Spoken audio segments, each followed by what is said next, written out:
The issues surrounding maintenance of transformers and gas supply have been successfully resolved, resulting in a sufficient improvement in power supply reliability. Indeed, over the past few days, we have witnessed stable electricity supply across the country, with no load shedding reported anywhere yesterday. That was President Akufo-Addo during his May Day speech on the 1st of May. A day after the president's speech, the news team visited Achimota Mile 7, a community in the Greater Accra region where, like many parts of the country, Dumsor is rampant. When the team got there at 4:10 in the afternoon, their lights were off. We caught up with a barber who hadn't had light since he opened the shop in the morning of that day. The Dumsor is very intense here.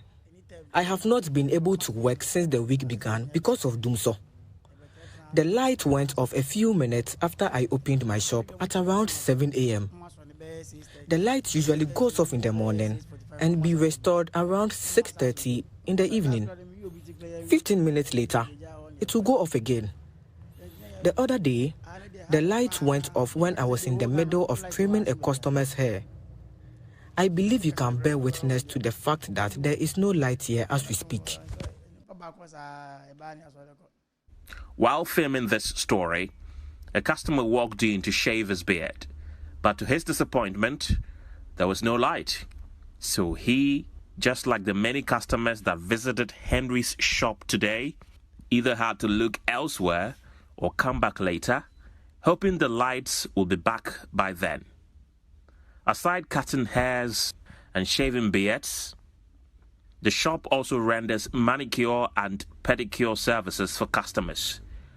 But due to the enormous heat exacerbated by Dumsor and the equipment needing power to function, that part of the business has been put on hold for now. The pedicurist hasn't been to work for the past 3 days because there is nothing to do when she comes. Henry Jache is a family man. He has a wife and a newborn baby. As the breadwinner of his young family, Henry tells me the financial difficulties he faces back at home due to the erratic power supply.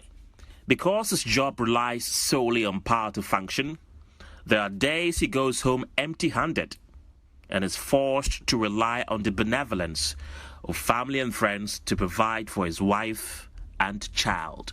It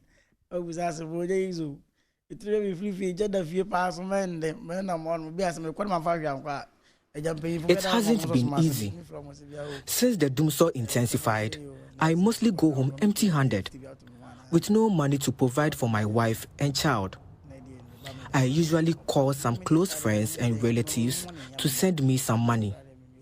Sometimes they send me 50 cedis or less. That's what I use to feed my family.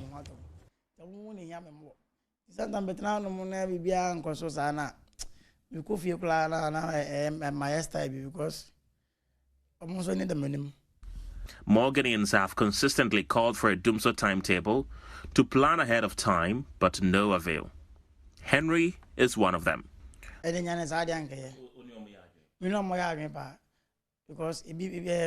Dumsor timetable would have helped a lot. The secretary here, for instance, spends money on transport fares every day to work and back when no activity goes on here. A Dumsor timetable would have saved all these costs.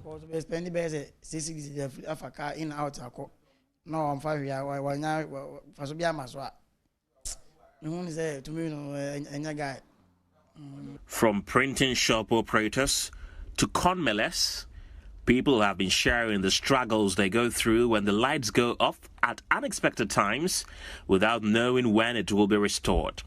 As it stands now, no one knows when this issue will come to an end. For Joy News, Kenneth Jesse, Accra.